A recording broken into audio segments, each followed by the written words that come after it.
Hello and welcome to Knowledge Hub. First of all, I want to thank you all for your warm wishes and excellent review on my first YouTube video. In previous video, we have started with chapter of origin of soil and soil water relationship.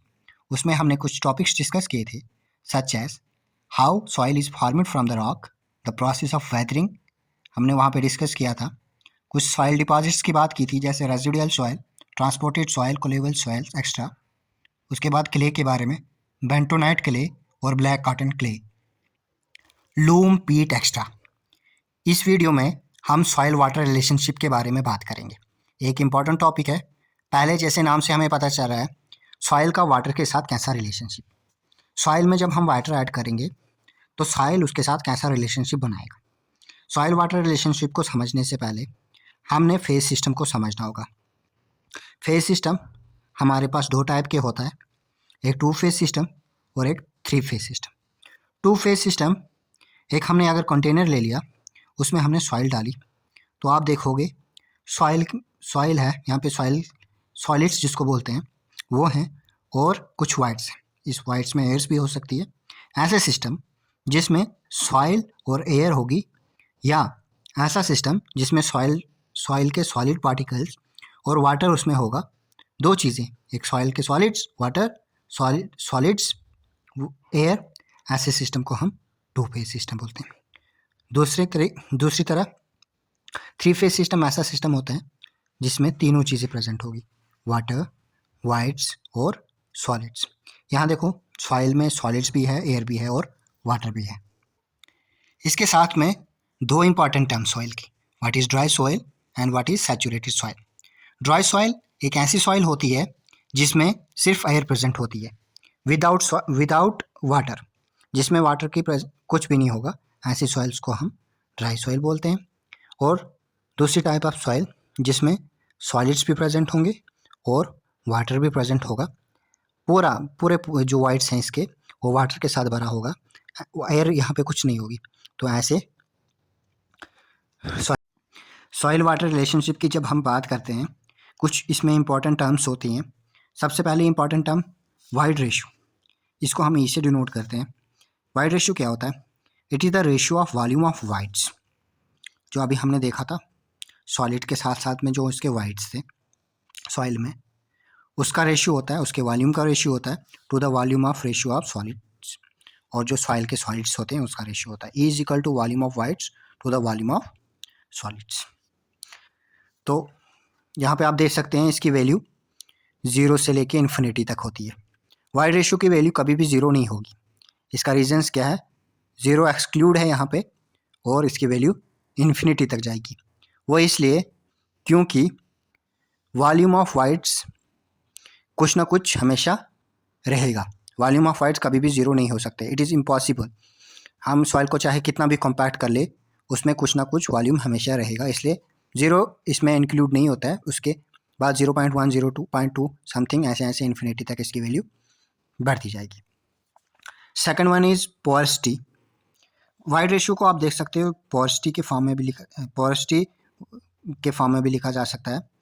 Wide ratio is equal to n/1 - n. ये formula है, ये आपको learn करना पड़ेगा. Wide ratio आपने देखा volume of voids to the volume of solids के बराबर होता है. Porosity it is the ratio of volume of the voids to the total volume of the soils. इसमें n is equal to VV/V. Porosity और void ratio में इतना सा फर्क है. इसका जो वाइड रेशियो का volume of voids upon volume of solids के बराबर होता है, लेकिन यहाँ पे टोटल वॉल्यूम के बराबर होता है. n is equal to VV/V. Porosity को आप वाइड रेशियो की फॉर्म में भी लिख सकते हैं. These are inter related to each other. n is equal to E/1 + E. उसमें माइनस का है, इसमें प्लस का. पोरसिटी की भी अभी भी वैल्यू 0 के बराबर नहीं हो सकती, क्योंकि आप यहाँ पे देख सकते हो VV वॉल्यूम ऑफ वाइट्स कभी भी 0 के बराबर नहीं हो सकते. कुछ ना कुछ एयर इसमें रहेगी चाहे कितना भी कम्पैक्ट कर ले, और 1 भी इसमें नहीं हो सकती है. वैल्यू 0 से 1 के बीच में होगी, इसके रेंज में बीच. 1 कब हो जाएगी? जब टोटल वॉल्यूम्स ऑफ वाइट्स को वाटर अगर फिल हो जाए इसमें, उस केस में volume of whites total volume के बराबर हो जाएगा और 1 वैल्यू हो जाएगी इसकी. सॉरी, मैंने उधर आपको वाटर के बारे में बोल दिया था. इसकी वैल्यू इसके बराबर 1 ना तो 0 हो सकती है, ना 1 के बराबर हो सकती। क्यों नहीं हो सकती है? क्योंकि इट इज़ इम्पॉसिबल कि वॉल्यूम ऑफ वाइट्स कुछ भी नहीं हो, कुछ ना कुछ तो वाइट्स इसमें रहेगा, तो इसलिए कभी भी इसकी वैल्यू जीरो नहीं हो सकती है। हाँ, जीरो से ज़्यादा हो सकती है, वन भी नहीं हो सकती है। वन इसलिए नहीं हो सकती है क्योंकि इट इज़ इम्पॉसिबल कि सारा वाइट सी कवर करे। जब सारा कवर ही वाइट सी कवर कर लेगा सैंपल को, तो उसमें सॉइल रहेगी ही नहीं, उसका वॉल्यूम कुछ रहेगा ही नहीं। ऐसी चीज़ होना, खाली वाइट्स के ही वॉल्यूम होना, ऐसा इम्पॉसिबल नहीं है, क्योंकि वी की वैल्यू वी के बराबर होनी चाहिए, फिर जाके वन बनेगा, तो वन भी नहीं होता है, उससे कम हो सकती है। कुछ थोड़ा सा सैंपल सॉइल्स का रहेगा ही रहेगा, तो पोरेसिटी की वैल्यू कभी इसके बराबर नहीं हो सकती है। तीसरा टर्म जो हमारा है डिग्री ऑफ सैचुरेशन, जिसको हम एस से डिनोट करते हैं। ये क्या होता है? It is the volume of the water W to the volume of the voids V. Volume of कितना वाटर का वाइट्स उसमें है, वॉल्यूम कितना वाटर का उसमें अवेलेबल है, टोटल वॉल्यूम ऑफ वाइट्स कितने उसमें वाइट्स अवेलेबल है। इसकी वैल्यू जो वेरी करती है 0 से 1 तक, इसमें 0 भी इंक्लूड होता है और 1 भी इंक्लूड होता है। आप देखोगे यहाँ पे फॉर ड्राई सॉइल के लिए हमने कब बोला था सॉइल ड्राई होगी? जब उसमें वाटर की वॉल्यूम 0 होगा। तो उस केस में वाटर का वॉल्यूम जब 0 हो गया, तो यहाँ पे 0 वैल्यू पुट करने से डिग्री ऑफ सैचुरेशन 0 के बराबर होगी। फॉर सैचुरेटेड सॉइल हमने बोला था कि पूरे वाइट्स में हमने अब पानी भर लिया, एयर की क्वांटिटी कुछ भी नहीं है। इस केस में जो वॉल्यूम ऑफ वाटर वो वॉल्यूम ऑफ वाइट्स के बराबर हो गया। तो वी अपन we S is equal to 1। Degree of saturation की वैल्यू 0 भी हो सकती है और 1 भी हो सकती है। चौथी जो टर्म है यहाँ पे एयर कंटेंट, इसको AC से डिनोट करते हैं। ये रेशियो होता है, it is the ratio of volume of air, जो भी volume of air to the total volume of voids, जो वाइट्स हमें प्रेजेंट होते हैं और उसके एयर के volume divide by volume of voids. इसकी भी वैल्यू या तो 0 होती है या 1 के बराबर होती है। 0 कैसे होती है, अब 1 कैसे होती है? यहाँ पे वैल्यू 0 कैसी होगी? जब पूरे एयर में, पूरे वाइट्स में हमने पानी भर लिया, VA की वैल्यू यहाँ पे 0 हो जाएगी, तो एयर कंटेंट हमारे पास 0 के बराबर हो जाएगा। और 1 कैसे होगी? जब हम पूरे वॉल्यूम ऑफ वाइट्स में एयर भर लेंगे, जो ड्राई एयर का केस होता है, ड्राई सॉइल का केस होता है, सॉरी, ड्राई सॉइल का जो केस होता है उसमें वैल्यू 1 होती है। तो एक इंपॉर्टेंट रिलेशन होता है हमारे पास एयर कंटेंट और डिग्री ऑफ सैचुरेशन के बीच में, AC plus S is equal to 1 के बराबर। वो कैसे आया? हमें पता है एयर कंटेंट अभी पढ़ा हमने, volume of air to the volume of voids. Similarly हमने सैचुरेशन के बारे में पढ़ा था, वाटर का volume divide by volume of voids, तो 1 और 2 आप इसको ऐड कर लो। यहाँ पे देखो AC plus S is equal to volume of air, ये इसके बराबर। तो आप यहाँ पे देखोगे volume of air plus volume of water हम देखेंगे किसके बराबर होता है, क्योंकि वाइट्स को कौन दो चीज़ें फिल कर सकती हैं, या तो एयर कर सकती हैं या तो वाटर ऐड कर सकती हैं। इन दो को कंबाइन करके वॉल्यूम ऑफ वाइट्स और volume of voids is equal to 1, इसीलिए ये रिलेशन AC plus S is equal to 1 के बराबर है। ऐसे ही परसेंटेज एयर वाइट्स यानी it's the ratio of volume of air to the total volume, जो भी वॉल्यूम एयर का हमारे पास है और जो भी टोटल वॉल्यूम है उसके रेशियो को हम परसेंटेज एयर वाइट्स बोलते हैं।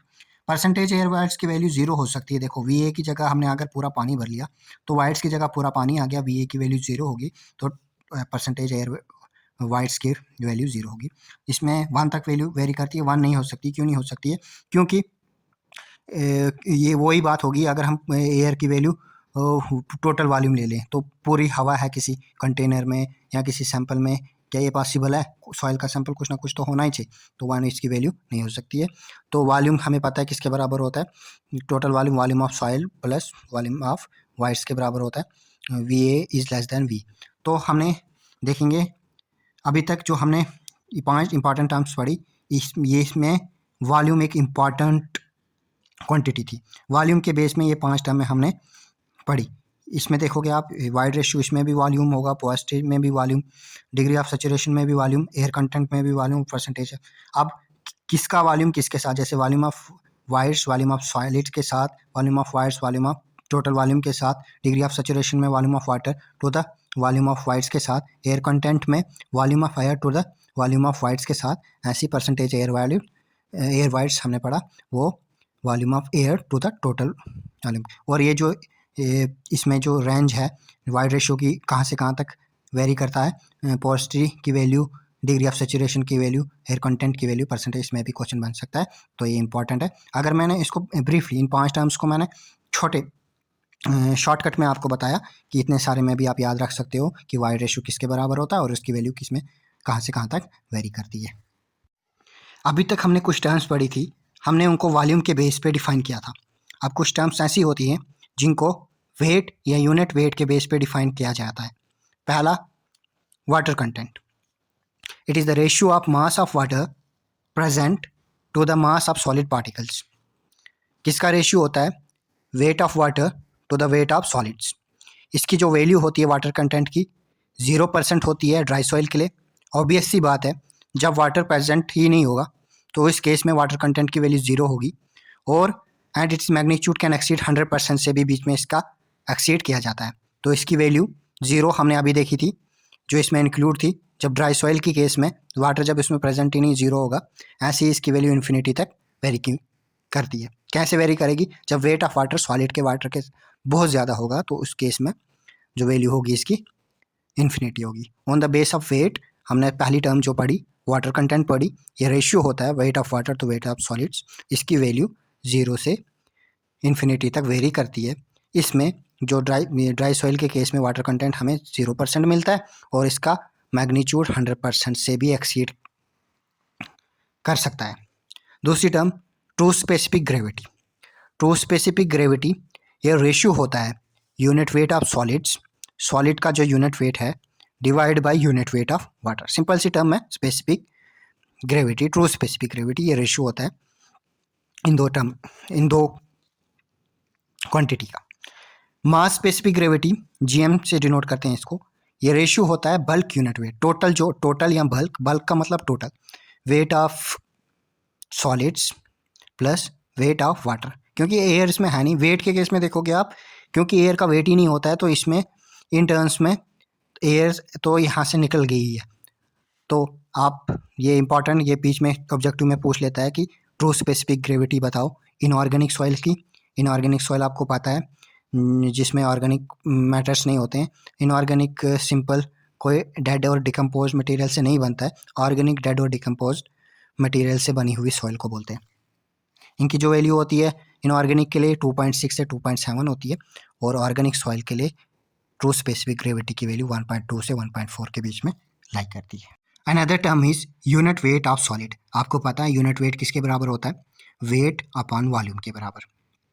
तो ये एक सिंपल टर्म है। इसकी और भी टर्म्स हैं such as bulk unit weight, dry unit weight, saturate unit weight, submerged unit weight, unit weight of solids, unit weight of water. ये आप खुद से भी पढ़ सकते हैं। ये सिंपल टर्म है, उतनी टफ है नहीं। यूनिट वेट्स की टाइप्स हैं तो आप खुद पढ़ेंगे इसको। रिलेटिव डेंसिटी आईडी से डिनोट करते हैं। वाइड रेशियो से रिलेटिव डेंसिटी को कैसे फाइंड किया जा सकता है? इसका फार्मूला होता है हमारे पास ई मैक्स माइनस ई अपॉन ई मिनिमम। जो ई मैक्स होता है यहाँ पे void ratio in loosest state. जब वाइड्स किसी सॉइल सैंपल के बहुत ज़्यादा दूर हों तो उसको ई मैक्सिमम बोलते हैं। ई मिनिमम हुआ कंपैक्टेड स्टेट में जब सॉइल होगी, उस केस में ई वाइड रेशियो जो होता है मिनिमम होता है और ई जो होता है वो नॉर्मल वाइड रेशियो होता है। रिलेटिव कंपैक्शन की बात करें, आरसी से इसको डिनोट करते हैं। इसको वाइड रेशियो की टर्म्स में 1 प्लस ई मिनिमम अपॉन ई 1 प्लस ई से इसका फार्मूला है। ये फार्मूला आपको याद करने पड़ेंगे, एक रिलेटिव कंपैक्शन का और एक रिलेटिव डेंसिटी का। इन नेक्स्ट वीडियो वी गाना डिस्कस सम इम्पॉर्टेंट फार्मूलाज। ये 12 फार्मूलाज हैं, इसके हम थोड़ी ट्रिक्स भी बताएंगे लर्न करने की, और इनको आपको लर्न करना ही करना है। ये बहुत इंपॉर्टेंट फार्मूला है, इसमें भी 2-3 मार्क्स के क्वेश्चन आते ही आते हैं। उसके अलावा वी गाना discuss determination of water content, उसके मेथड्स, किस किस मेथड से हम उसको डिटरमाइन कर सकते हैं, जैसे oven method, pycnometer method and all. And also we gonna discuss the method of determination of unit weight के भी हम methods पढ़ेंगे। Thanks for watching.